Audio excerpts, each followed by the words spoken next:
আমি এই হাদিসটির প্রেমে পড়ে গেলাম। যখন হাদিসটি পড়লাম, সত্যি এত ভালো লাগলো হাদিসটি, যা বলার মতো না। আপনারাও হাদিসটি শুনে যান মনোযোগ দিয়ে, দেখবেন আপনারাও পড়ে যাবেন এই হাদিসের প্রেমে। আপনি যখন নিজের ঘরে নীরবে কান্না করেন, আল্লাহ তখন ফেরেশতাদের উদ্দেশ্য করে বলেন, কোন জিনিস আমার এই বান্দার চোখে পানি আনলো? ফেরেশতাগণ বলেন, আপনার বান্দা সুখে নেই, আপনার বান্দা অনেক দিন হাসেনি।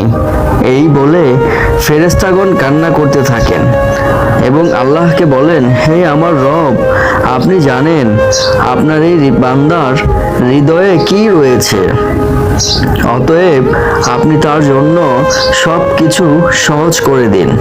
আল্লাহ বলেন, আমার এই বান্দা এমন কিছু জীবন থেকে হারিয়ে ফেলেছে যা সে অধিক ভালোবেসেছিল।